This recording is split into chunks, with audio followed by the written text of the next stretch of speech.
السلام علیکم ورحمۃ اللہ وبرکاتہ۔ اعوذ باللہ من الشیطان الرجیم، بسم اللہ الرحمن الرحیم۔ آمن الرسول بما انزل الیہ من ربہ والمؤمنون كل آمن بالله وملائكته وكتبه ورسله لا نفرق بين أحد من رسله وقالوا سمعنا وأطعنا غفرانك ربنا وإليك المصير، صدق اللہ العظیم۔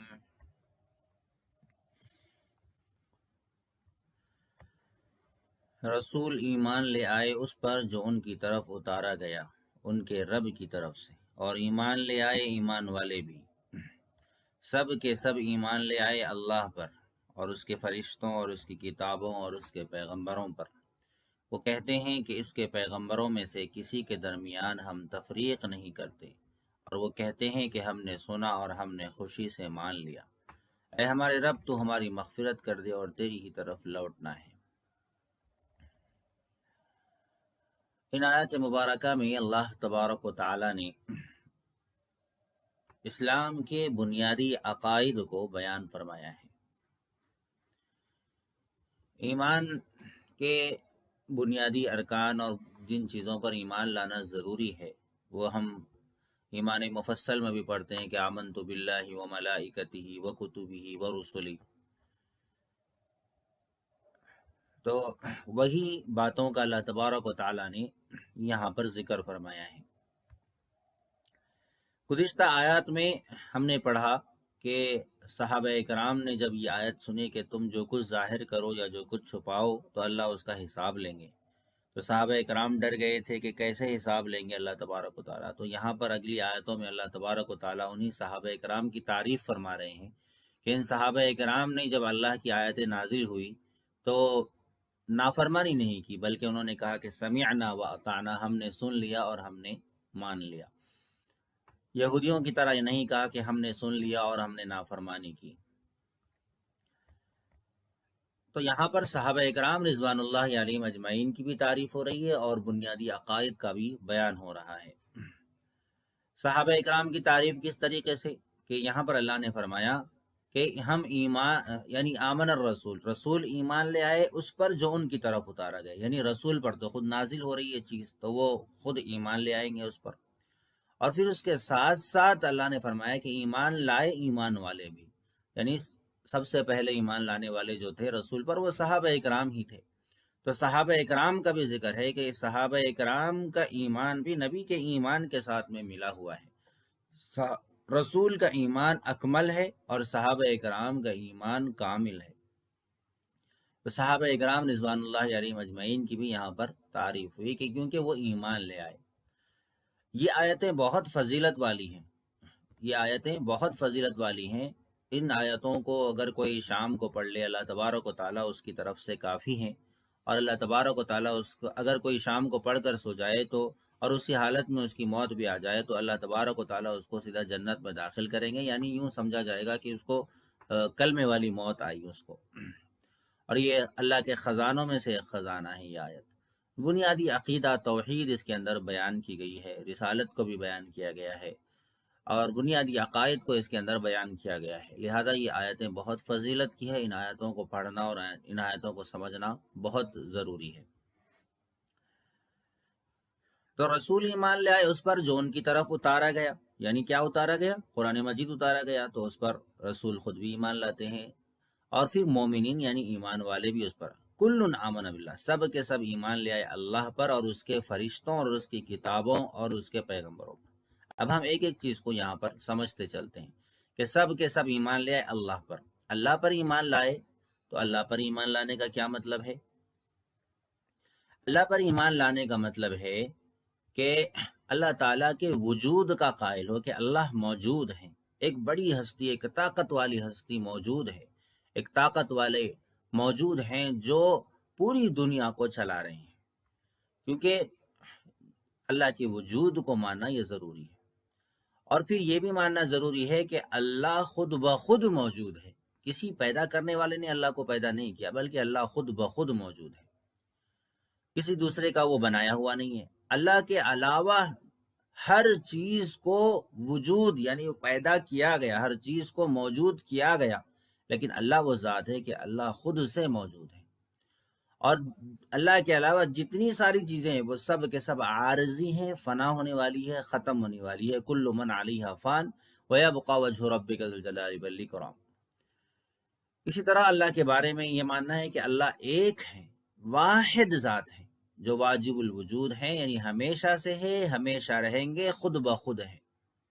اللہ کو ایک ماننا ضروری ہے کہ اگر اس دنیا میں ایک اللہ کے علاوہ کوئی اور ہوتا تو اس زمین و آسمان میں فساد برپا ہو جاتا۔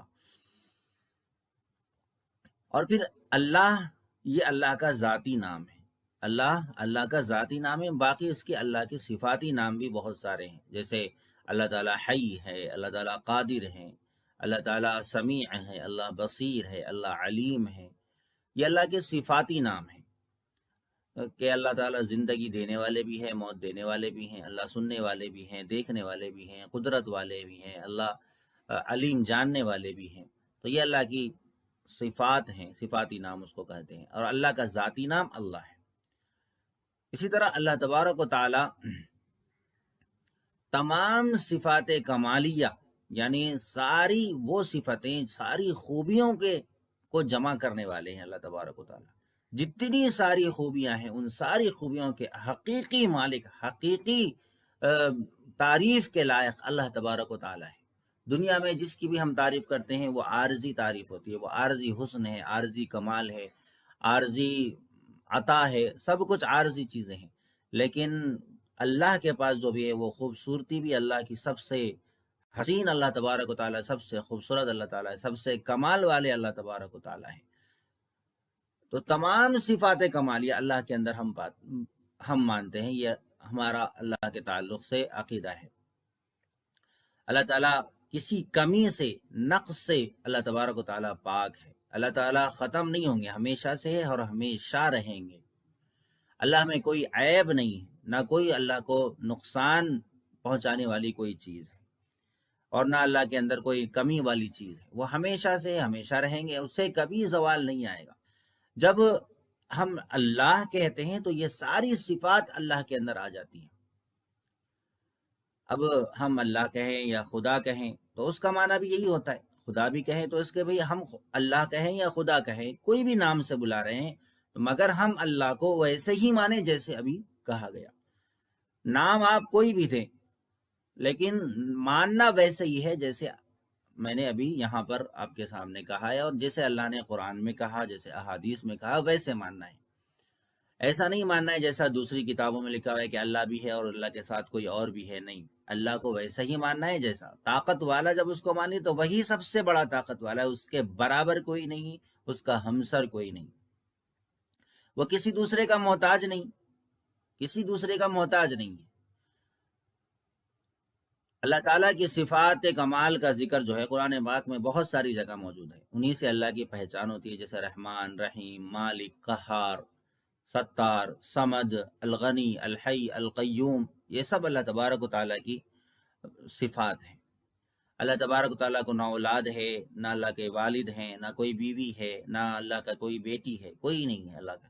قل هو اللہ احد اللہ الصمد لم یلد ولم یولد ولم یکن له کفوا احد۔ یہ ہمارا اللہ کے بارے میں عقیدہ ہے۔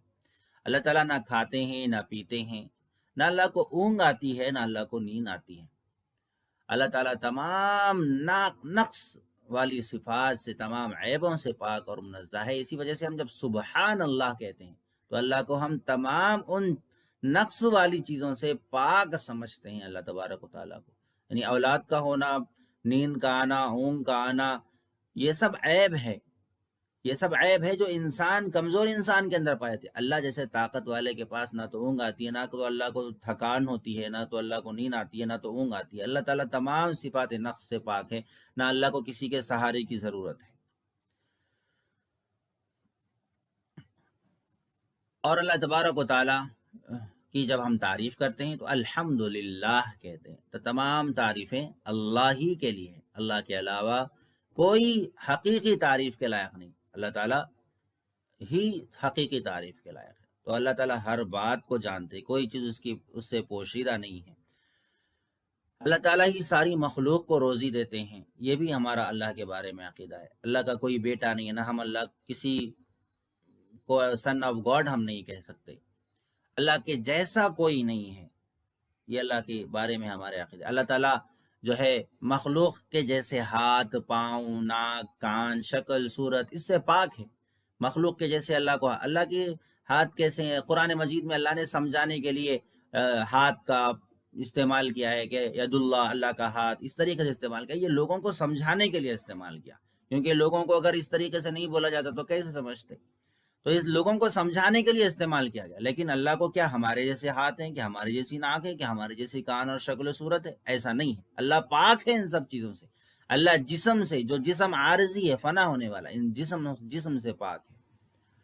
اللہ نے دنیا میں فرشتوں کو پیدا کر کے دنیا کے انتظاموں پہ مقرر کر دیا اللہ تبارک و تعالیٰ نے۔ یہ اللہ تعالیٰ کی قدرت ہے۔ پھر اللہ کے بارے میں یہ بھی عقیدہ رکھنا چاہیے کہ اللہ نے اپنی مخلوق کے ہدایت کے لیے پیغمبر بھیجے، تاکہ لوگوں کو سچا مذہب سکھائے، اچھی باتیں بتائیں۔ یہ بھی عقیدہ رکھنا ضروری، یعنی یہ اگر کوئی عقیدہ رکھتا ہے کہ اللہ نے جو ہے دنیا کو پیدا بھی کر دیا لیکن کوئی رسول نہیں بھیجا اس نے، یہ عقیدہ اگر کوئی رکھتا ہے تو وہ پھر کفر ہے۔ اللہ تبارک و تعالیٰ کے بارے میں یہ ہمارے عقیدہ ہونے چاہیے۔ پھر آگے اللہ نے جو فرمایا کہ وَمَلَائِکَتِهِ، اور اس کے فرشتوں پر ایمان لانا ضروری ہے۔ اور فرشتوں پر کیا ایمان لانا ہے ہم کو؟ فرشتوں پر ایمان لانے کا مطلب یہ ہے کہ رسول اللہ صلی اللہ علیہ وسلم اور اس کے صحابہ جیسے فرشتوں پر ایمان لائے ویسے ایمان لانا ہے۔ فرشتوں پر ایمان لانے کا مطلب یہ ہے کہ فرشتے اللہ تبارک و تعالیٰ نے پیدا کیے ہیں، وہ ایک نورانی مخلوق ہے، وہ ایک نورانی، اللہ نے نور سے پیدا کیے ہیں، ہماری نظروں سے غائب ہیں، نہ مرد ہے نہ عورت ہے، وہ اللہ کی نافرمانی گناہ نہیں کر سکتے۔ جن کاموں پر اللہ نے انہیں مقرر کر دیا ہے وہ انہی میں لگے رہتے ہیں۔ ان کی تعداد کتنی ہے، گنتی کتنی ہے، ہم کو نہیں معلوم کتنی ہے۔ بڑے فرشتے معلوم ہیں، 4 بڑے فرشتے، جبرائیل علیہ السلام، میکائیل علیہ السلام، اسرافیل علیہ السلام، اسرائیل علیہ السلام۔ 4 فرشتوں کے الگ الگ کام بھی اللہ نے مقرر کر رکھے ہیں۔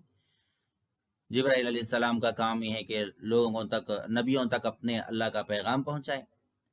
تو فرشتے ہماری نظروں سے غائب ہیں، ہم کو نظر نہیں آتے، لیکن اگر اللہ دکھانا چاہے تو دکھا سکتے ہیں۔ جیسے کسی انسان کی شکل اختیار کر کے وہ اگر کسی دوسری شکل میں آ جائیں تو اللہ دکھا سکتے ہیں، یا پھر وہ اپنی اصلی شکل میں اگر اللہ دکھانا چاہے، جیسے نبی کو اللہ نے دکھایا، جبرائیل علیہ السلام کو دکھایا۔ بہت سارے فرشتے کبھی نبی علیہ السلام کو نظر آ جاتے تھے، تو اگر اللہ دکھانا چاہے تو اللہ دکھا سکتے ہیں۔ کبھی کبھی اللہ آنکھوں سے پردے ہٹ، لیکن عام حالات میں فرشتے ہمیں نظر نہیں آتے، ہماری نظروں سے غائب ہیں۔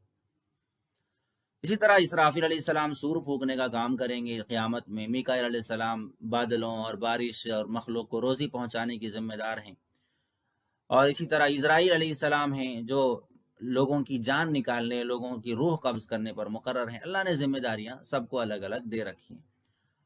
تو فرشتوں کے بارے میں ہمارا یہ عقیدہ ہے۔ فرشتوں کے بارے میں ہم یہ نہیں کہتے کہ وہ کوئی خدا کا اوتار ہے یا خدا کی طاقت ان کے پاس میں ہے یا اللہ تبارک و تعالیٰ ان کے محتاج ہے، نہیں، بس وہ بھی اللہ کی ایک مخلوق ہے، نورانی مخلوق ہے۔ جیسے انسان، جن اللہ کی مخلوق ہے، ویسے ہی فرشتے بھی اللہ کی مخلوق ہیں۔ اب بس یہ ہے کہ فرشتوں کے اندر گناہ کرنے کا کوئی مادہ نہیں ہے۔ انسان کے اندر، جن کے اندر گناہ کرنے کا بھی مادہ ہے، لیکن فرشتوں کے اندر گناہ کرنے کا مادہ نہیں ہے، گناہ وہ نہیں کر سکتے۔ تو ہمیں اللہ فرشتوں کے بارے میں یہی عقیدہ رکھنا چاہیے۔ اب فرشتے بہت سارے قسموں کے ہیں، کچھ فرشتے زمین پر گھومتے ہیں، کچھ فرشتے اللہ کے پاس آسمانوں پر مقیم ہیں، کچھ فرشتے فضا میں رہنے والے ہیں، کچھ کو ملائے اعلیٰ کہا جاتا ہے، کچھ کو ملائے سافل کہا جاتا ہے۔ حضرت شاہ ولی اللہ محدث دہلوی رحمۃ اللہ علیہ نے فرشتوں کی 7 قسمیں متعین کی ہیں، اور ہر ایک قسم کو اللہ تعالیٰ نے الگ الگ اور مختلف نوعیت سے پیدا کیا۔ وہ جو فرشتے بہت بلند درجے کے، ان کو اللہ نے بہت اعلیٰ فرمایا۔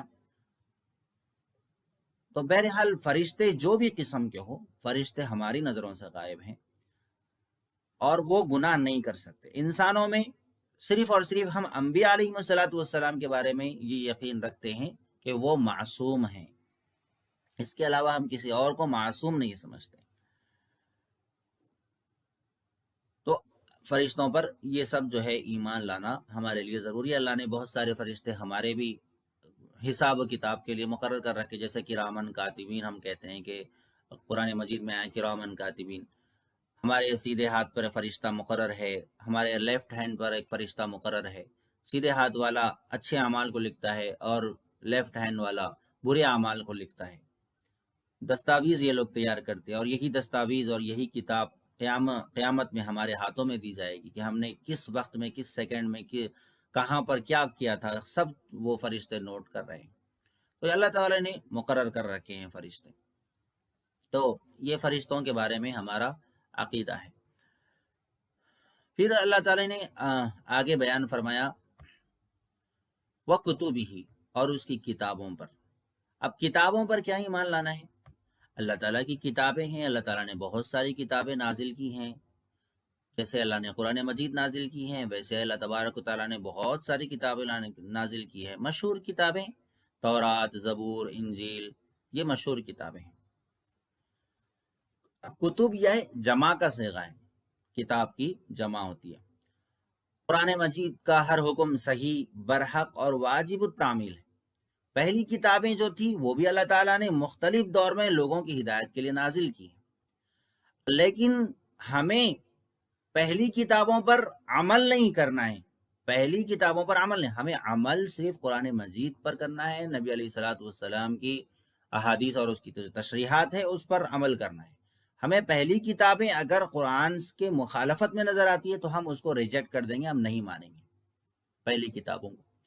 پچھلی کتابیں ایسی ہے کہ چونکہ وہ قیامت تک باقی رہنے والی نہیں تھی، قیامت تک کا دین نہیں تھا، اللہ نے اس کو بعد میں خود ہی تبدیل کر دینا تھا، لہذا اللہ تبارک و تعالیٰ نے اس کی حفاظت کی ذمہ داری نہیں لی، جس کی وجہ سے ہوا یہ کہ ان کتابوں کے اندر بہت ساری تبدیلیاں ہو چکی ہے۔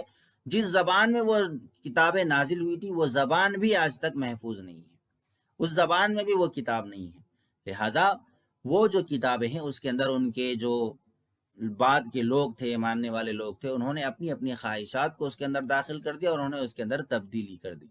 ہم اتنا ہی ایمان لاتے ہیں ان کتابوں پر کہ وہ کتابیں برحق تھی، جیسے تورات، زبور، انجیل، اور اسی طرح ابراہیم علیہ السلام کے صحیفے، موسیٰ علیہ السلام کے صحیفے، یہ سب کے سب جو بھی صحیفے، رسالے جو بھی ہیں، ان سب صحیفوں کو ہم برحق مانتے ہیں کہ اللہ نے نازل کیے تھے، برحق نازل کیے تھے، بعد کے لوگوں نے پھر اس کے اندر تبدیلی کر دی، لہذا اب وہ خلط ملط سے اور تبدیلی سے پاک نہیں ہے۔ یہ ہمیں صرف قرآن مجید ایسی کتاب ہے جس کی حفاظت کی ذمہ داری اللہ نے لی ہے، لہذا اس قرآن مجید کے علاوہ کسی کتاب کو ہم محفوظ نہیں مانتے۔ اللہ نے قرآن میں فرمایا اِنَّا نَزَّلْنَا الذِّكْرَ وَإِنَّا لَهُ لَحَافِظُونَ، ہم نے قرآن مجید کو نازل کیا اور ہم ہی اس کی حفاظت کی ذمہ داری لی ہے۔ اب کیسے اللہ نے حفاظت کی، یہ ایک لمبی تفصیلی بحث ہے۔ اللہ نے ابتدائے نزول میں اللہ نے اس کو جو ہے سینوں میں محفوظ فرمایا، نبی علیہ الصلوۃ والسلام کے سینے میں محفوظ فرمایا، پھر وہاں سے صحابہ کے سینے میں، صحابہ کرام پھر اس کو لکھ لیا کرتے تھے، پھر حضور صلی اللہ علیہ وسلم بھی کسی لکھنے والے کو بلا کر لکھا دیتے تھے۔ اس طریقے سے حضور فرما دیتے تھے کہ یہ آیت فلاں آیت کے بعد رکھو، یہ سورہ فلاں سورت کے بعد میں رکھو۔ اس طریقے سے اسی زمانے سے، نبی کے زمانے سے ہی قرآن مجید کو محفوظ کرنا چلا آ رہا ہے، اور اس کی باضابطہ ترتیب بعد کے خلفائے کرام جیسے حضرت عثمان رضی اللہ عنہ، اسی طرح حضرت ابوبکر صدیق رضی اللہ عنہ، عمر فاروق رضی اللہ عنہ، مختلف دوروں میں مختلف طریقے کی کوششیں کی اور قرآن مجید کو ایک طریقے سے جمع کیا ہے۔ تو لیکن محفوظ ہے قرآن مجید، سینوں میں محفوظ ہے۔ پہلے لوگ جو ہے سینوں میں محفوظ کرتے تھے، اور آج پھر اس کے بعد کے دور میں پھر اس کو کتابی شکل دی گئی ہے اور کتابوں میں محفوظ رہتے ہیں۔ تو محفوظ کرنے کے الگ الگ طریقے ہیں، جیسے آج کل بھی محفوظ پہلے زمانے میں جب جو ہے کچھ ہی سالوں پہلے جو ہے لوگ کوئی نمبر کو محفوظ کرنا ہے تو اپنے دماغ میں محفوظ کرتے تھے، ایک آدمی کو کئی نمبر یاد ہوتے تھے اور ڈائری میں لکھ کے محفوظ کرتے تھے، لیکن آج ایسا دور ہے کہ کسی کو ایک نمبر بھی یاد نہیں رہتا، جو بھی محفوظ ہے سب کا سب فون میں محفوظ رہتا ہے۔ تو محفوظ کرنے کے یا میموری میں محفوظ رہتا ہے، یا پھر اپنے لیپ ٹاپ میں محفوظ رہتا ہے، اپنی جو ہے کوئی فائل میں محفوظ رکھتے ہیں لوگ، مختلف طریقے ہیں محفوظ کرنے کے. اللہ نے بھی اپنے قرآن کی حفاظت کی. جو اصل طریقہ اختیار کیا وہ ہے سینہ بسینہ. آج پوری دنیا میں ایسے حفاظ قرآن موجود ہیں کہ ان کے دلوں سے قرآن نہیں نکالا جا سکتا. ایک ذرا برابر بھی کسی نے اگر کتاب میں تبدیلی کر دی تو وہ حفاظ اٹھ جائیں گے اور کہیں گے کہ بھائی فلاں جگہ غلط ہے. تو اللہ نے قرآن مجید کی حفاظت کی ذمہ داری لی ہے. باقی ساری کتابوں کے بارے میں ہم ایمان لاتے ہیں. پھر آگے اللہ نے فرمایا رسولوں پر ایمان. اب رسولوں پر کیا ایمان لانا ہے؟ رسولوں پر ایمان ہمیں اس طریقے سے لانا ہے کہ اللہ تبارک و تعالیٰ نے مخلوق کی ہدایت کے لیے رسولوں کو بھیجا. بہت سارے رسول دنیا میں آئے. اب بعض ضعیف روایتوں کے اندر آتا ہے کہ 1,24,000 کم و بیش. یہ روایت کوئی صحیح نہیں ہے لیکن ضعیف ہے، تو ہم صحیح تعداد متعین نہیں کر سکتے. اسی وجہ سے کم و بیش کہتے ہیں. کم و بیش کہتے ہیں اسی وجہ سے کہ کچھ کم زیادہ بھی ہو سکتے ہیں. تو بہت سارے انبیاء علیہ الصلوۃ والسلام اللہ نے بھیجے ہیں. اگر کوئی شخص اللہ کے رسولوں میں سے کسی بھی ایک رسول کا انکار کرتا ہے تو کافر ہو جائے گا. جتنے نام قرآن مجید میں اللہ نے لیے ہیں، اللہ نے بتائے ہیں، تقریباً 25-26 انبیاء علیہ الصلوۃ والسلام کے نام آئے ہیں قرآن مجید میں غالباً. تو ان تمام انبیاء کے نام سے ہم کہیں گے کہ بھئی یہ نام والے نبی تھے. جیسے ادریس علیہ السلام، اسماعیل علیہ السلام، اسحاق علیہ السلام، عیسیٰ علیہ السلام، موسیٰ علیہ السلام، بہت سارے انبیاء، آدم علیہ السلام، نوح علیہ السلام، ان کے نام قرآن مجید میں آئے ہیں. تو ہم ان کے نام سے کہیں گے کہ یہ نام والے نبی ہیں. اس کے علاوہ جو نام نہیں آئے ہم ان کے بارے میں عقیدہ رکھتے ہیں کہ وہ بھی نبی تھے. صرف اجمالی عقیدہ رکھیں. جو نام قرآن و حدیث میں نہیں آئے ہیں ہم ان کے بارے میں یقینی طور پر کبھی نہیں کہہ سکتے، یقینی طور پر کبھی نہیں کہہ سکتے کہ وہ اللہ کے نبی تھے. ہاں یوں کہہ سکتے ہیں کہ بھئی ہم فلاں جو مذہب کے جو بانی رہ چکے ہیں ہو سکتا ہے کہ وہ نبی ہوں گے، لیکن چونکہ ان کی تعلیمات میں شرکیہ تعلیمات بھی ملتی ہیں، ہو سکتا ہے کہ شرکیہ تعلیمات بعد والوں نے ملائی ہوں، یا پھر اگر یہ کہ انہوں نے خود کہی ہے تو پھر وہ نبی نہیں ہو سکتے، کیونکہ کسی نبی نے بھی شرک کی تعلیم نہیں دی. تو ہو سکتا ہے کہ نبی ہوں، بعد کے لوگوں نے شرک ان کی طرف منسوب کر دیا. جیسے عیسیٰ علیہ السلام برحق نبی ہے لیکن بعد کے لوگوں نے ان کی طرف جو ہے بہت ساری غلط باتیں منسوب کر دی. تو ہم دوسرے جو بڑے بڑے لوگوں کے مذہبی گرو ہیں ہم ان کے بارے میں یقینی طور پر کبھی نہیں کہہ سکتے کہ وہ اللہ کے نبی تھے. کبھی نہیں کہہ سکتے. جائز نہیں ہے اس طریقے سے بولنا، حلال نہیں ہے. ہاں درجہ امکان میں ہو سکتا ہے کہ تھے ہوں گے، لیکن ہے واقعی نبی ہم یہ نہیں بول سکتے. دونوں کے بولنے میں بہت بڑا فرق ہے، عقل مند سمجھ سکتے ہیں. تو انبیاء علیہ الصلوۃ والسلام کو بھیجا اللہ نے، ان سارے نبیوں کو ہم مانتے، کسی نبی کا بھی انکار ہم نہیں کر سکتے. یہاں پر اللہ نے جو آگے بیان فرمایا کہ لا نفرق بین احد من رسلی، وہ کہتے ہیں کہ اس کے پیغمبروں میں سے کسی کے درمیان ہم تفریق نہیں کرتے. اس کا کیا مطلب ہے؟ تفریق نہیں کرتے کا مطلب ہم کسی نبی کو مانتے اور کسی نبی کو نہیں مانتے، ایسا بالکل نہیں ہے. ہم سارے انبیاء علیہ الصلوۃ والسلام کو مانتے ہیں. ہم کسی نبی کو مان رہے ہیں کسی نبی کو انکار کر رہے ہیں ایسا نہیں ہے. سارے عیسیٰ علیہ السلام کو بھی ہم مانتے ہیں، موسیٰ علیہ السلام کو بھی مانتے ہیں، ہم داؤد علیہ السلام کو بھی مانتے ہیں، سلیمان علیہ السلام کو بھی مانتے ہیں، سب کو نبی مانتے. ایسا نہیں کہ کسی نبی کا ہم انکار کر رہے ہوں. سب رسولوں کو مانتے ہیں. رسول میں نبی میں تھوڑا سا فرق ہے. رسول اس کو کہتے ہیں جس کو نئی کتاب نئی شریعت دی گئی ہو. نبی اس کو کہتے ہیں جس کو نئی کتاب نئی شریعت نہ دی گئی ہو، وہ پرانی پہلے ہی نبی کی تعلیمات کو آگے بڑھا رہے ہیں.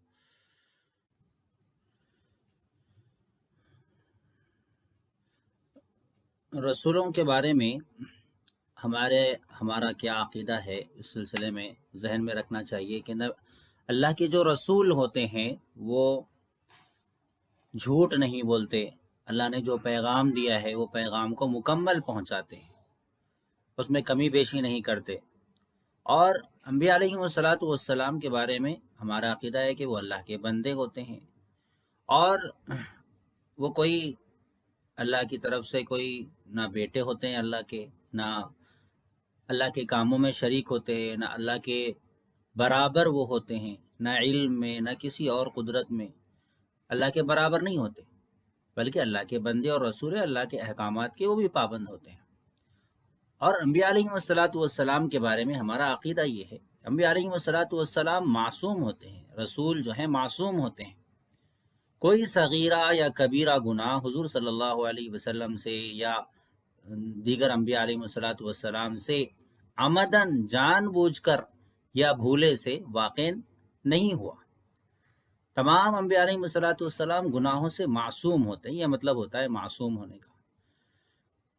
اور پھر ہمارے نبی حضور صلی اللہ علیہ وسلم کے بارے میں ہمارا عقیدہ یہ ہے کہ آپ آخری نبی ہیں، آپ کے بعد کوئی نبی نہیں آئیں گے، کوئی نبی پیدا نہیں ہوں گے۔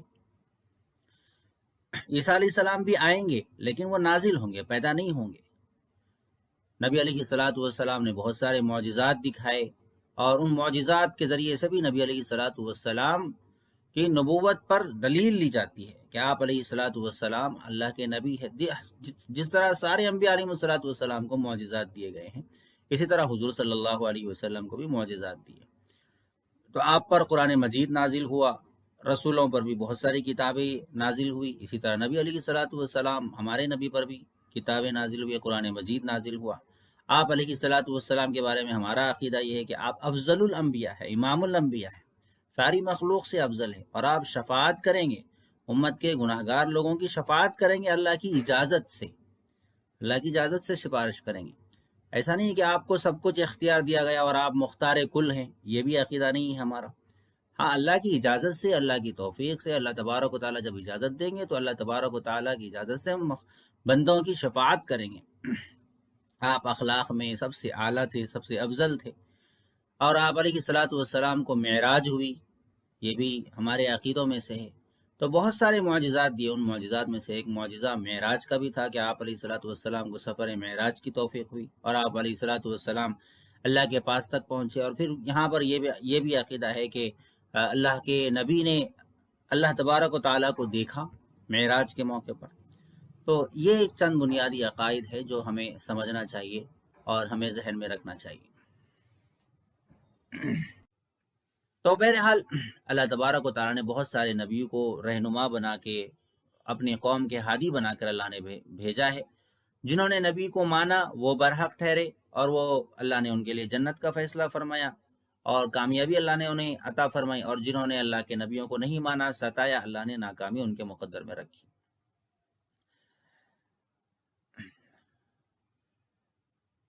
اب یہ رسولوں پر ایمان بھی لانا ہے، اللہ پر بھی ایمان لانا ہے، فرشتوں پر بھی ایمان لانا ہے، اور کسی بھی رسول کا انکار نہیں کرنا ہے۔ آگے اللہ تبارک و تعالیٰ نے بیان فرمایا وَقَالُوا سَمِعْنَا وَأَطَعْنَا، اور وہ کہتے ہیں کہ ہم نے سنا اور ہم نے خوشی سے مان لیا، ہم نے سنا اور ہم نے خوشی سے مان لیا۔ یہ ہے صحابہ اکرام کی صفت کہ ہم نے سنا اور ہم نے خوشی سے مان لیا۔ اللہ نے قرآن مجید میں فرمایا ہے کہ اہل حق کی نشانی، نیک لوگوں کی نشانی ہے کہ وہ یستمعون الحق ویتبعون احسنہ، کہ وہ حق کو غور سے سنتے ہیں اور اس کی اتباع کرتے ہیں۔ تو ہمیں سننا بھی ہے اور اس کی اطاعت بھی کرنا ہے، ماننا بھی ہے اس کو۔ آج کل ہمارے دور میں بھی یہی چل رہا ہے کہ سن بھی رہے ہیں، جان بھی رہے ہیں، لیکن اس کو مان نہیں رہے۔ دل سے ماننا اور پھر عمل کرنا، یہ صحابہ اکرام کی صفت تھی۔ ایمان نام ہی ہے، دل سے کسی چیز کو ماننا، تصدیق کرنا، اسی کا نام ایمان ہے۔ اور اقرار باللسان، زبان سے اقرار کرنا اور اپنے عمل سے اس کا اظہار کرنا، اسی کا نام ایمان ہے۔ اسی کو سمعنا واطعنا کہا جاتا ہے۔ تو اللہ کی صفات پر بھی ایمان لانا ہے، اللہ کی ذات پر بھی ایمان لانا ہے، فرشتوں پر بھی ایمان لانا ہے، سب پر ایمان لانا ہے۔ اور ایمان لانا بھی ہے دل سے یقین رکھنا ہے کہ اللہ تبارک و تعالیٰ ایک ہے، فرشتوں کے بارے میں، کتابوں کے بارے میں دل سے یقین رکھنا ہے۔ تو یہ چند چیزیں یہاں پر بیان کی گئی ہیں، اس کے علاوہ بھی اور بھی بہت ساری چیزیں ہیں۔ تقدیر پر ایمان لانا ہے کہ اللہ تعالیٰ کی جو بھی تقدیر، اچھا یا برا جو بھی ہوتا ہے وہ سب اللہ کی طرف سے ہوتا ہے، اس پر بھی ہمیں ایمان لانا ہے کہ جیسے اللہ نے چاہا ہمارے ساتھ ویسا ہوا، ہم نے سنا، ہم نے مانا۔ تقدیر پر بھی ایمان لانا ہے۔ یہ سب قرآن مجید میں دوسری جگہ موجود ہے، یہاں پر موجود نہیں ہے، لیکن دوسری جگہ قرآن مجید میں اس کا بھی بیان آتا ہے۔ تو ہمیں سمعنا و اطعنا کہنے کی عادت ڈالنا، ماننے کی عادت ڈالنا، یہ بہت ضروری ہے کہ اللہ اور اس کے رسول کی مانیں۔ آپس میں اختلافات ہو جائے، لڑائی جھگڑے ہو جائیں، جو بھی ہو جائے، ہر جگہ اللہ اور اس کے رسول کی اطاعت کرنا ہے۔ پھر آگے اللہ نے فرمایا غفرانک ربنا، اے پروردگار ہم تجھ سے بخشش طلب کرتے ہیں، ہمیں بخشش عطا فرما دیجیے، ہماری کوتاہیوں کو معاف کر دیا جائے۔ غفران کا مطلب ہوتا ہے کہ ڈھانپ دینا، یعنی ہماری لغزشوں کو ڈھانپ دیجئے، بخش دیجئے، بخشش کے پردے میں ڈھانپ دیجئے کہ ان پر کوئی پوچھ تاچھ نہ کریں، ایسا معاف کر دیجئے، مغفرت فرما دیجئے، بخشش فرما دیجئے، یہ مطلب ہوتا ہے۔ تو اس سے یہ بھی معلوم ہوتا ہے کہ بخشنے والے، سزا دینے والے اللہ ہیں۔ یہ بھی ہمارا عقیدہ ہے کہ بخشنے والے، سزا دینے والے اللہ ہیں۔ ایسا نہیں ہے کہ بخشنے والا کوئی اور خدا ہے، سزا دینے والا کوئی اور خدا ہے، پیدا کرنے والا کوئی اور ہے اور مارنے والا کوئی اور ہے، ایسا نہیں۔ سزا دینے والے بھی وہی ہیں، بخشنے والے بھی وہی اللہ کی ذات ہے۔ وَإِلَيْكَ الْمَصِيرُ، اور آپ ہی کی طرف لوٹنا ہے۔ اب ایمان کی اس جز کو بیان کیا گیا ہے کہ آپ ہی کی طرف لوٹ کے جانا، یعنی قیامت کے دن آپ ہی کی طرف لوٹنا ہے، مرنے کے بعد اللہ ہی کی طرف جانا ہے۔ ایک وقت آئے گا جب قیامت برپا ہوگی، سب کو اللہ کی عدالت میں حاضر ہونا ہے، اپنے اعمال کی جواب دہی کرنا ہے۔ اس کے بغیر بھی انسان کا ایمان مکمل نہیں ہوتا، اس قیامت پر بھی ایمان لانا، والیوم الآخر جو کہتے ہیں ہم، کہ آخرت کے دن پر ایمان لانا ہے، یہ بھی آخرت کے دن پر ایمان لائے بغیر کوئی ایمان والا نہیں ہو سکتا۔ تو ایمان لانے کے لیے ان سب چیزوں پر ایمان لانا ضروری ہے، اللہ پر، رسول پر، قیامت کے دن پر، کتابوں پر، آخرت کے دن پر، اچھی بری تقدیر پر، موت کے بعد اٹھائے جانے پر، ان سب چیزوں پر 7 چیزیں بیان کی جاتی ہیں ایمان مفصل میں، سب پر ایمان لانا ضروری ہے۔ لیکن اگر کوئی ان میں سے ایک چیز کا بھی انکار کرتا ہے تو وہ کافر ہو جاتا ہے۔ تو آخرت پر جیسے اللہ نے قرآن مجید میں بھی پہلے پارے کے اندر بھی بیان فرمایا، وَبِالْآخِرَةِ هُمْ يُوقِنُونَ، کہ آخرت کے دن پر وہ یقین رکھتے ہیں۔ تو لہذا لاسٹ ڈے، آخرت کا دن یعنی لاسٹ ڈے، اس پر ایمان لانا بہت ضروری ہے، جس دن حساب و کتاب بھی ہوگا، اللہ تعالیٰ اچھے اعمال کے حساب لیں گے، برے اعمال کا حساب لیں گے، اچھے لوگوں کو جنت میں ڈالیں گے، جن کا نیکیوں کا پلڑا بھاری ہو جائے گا اللہ ان کو جنت میں ڈالیں گے، جن کے برائیوں کا پلڑا بھاری ہو جائے گا تو اللہ ان کو جہنم میں ڈالیں گے۔ جزا، سزا، عذاب، ثواب، یہ سب ہمارے عقیدے ہیں۔ قبر میں بھی عذاب ہوگا اور قیامت کے بعد میں بھی عذاب ہوگا، وہاں پر اصل جنت اور جہنم کا فیصلہ ہوگا۔ قبر میں جنت اور جہنم کی صرف ہوائیں آئیں گی، جنتی ہے تو جنت کی ہوائیں آئیں گی، جنت کے اثرات محسوس ہوں گے، لیکن اصل جنت میں جائیں گے قیامت کے بعد میں۔ تو وہ یہ سب ایمان لانا ہے کہ جنت اور جہنم کی جو جگہ ہے یہ منزل برحق ہے، تو اس کے لیے جزا سزا انسان جو بھی اعمال کر رہا ہے اس کے لیے جزا سزا ہونا لازمی ہے، اس کی تصدیق کرنا، اس کو دل سے ماننا یہ ضروری ہے۔ ایسا نہیں ہے کہ مر جائیں گے تو ختم ہو جائیں گے، یا پھر مرنے کے بعد میں ہم کو کسی اور شکل میں پھر دنیا میں بھیج دیا جائے گا، آواگمن کا جیسا عقیدہ غیر مسلم رکھتے ہیں، ایسا عقیدہ ہمارا نہیں ہے۔ اللہ تبارک و تعالی ہمیں کامل ایمان والا بنائے، اور ان ساری چیزوں پر اللہ تبارک و تعالی ہمیں ایمان لانے والا بنائے، اور ہمارے عقیدوں کو اللہ تبارک و تعالی درست فرمائے۔ وآخر دعوانا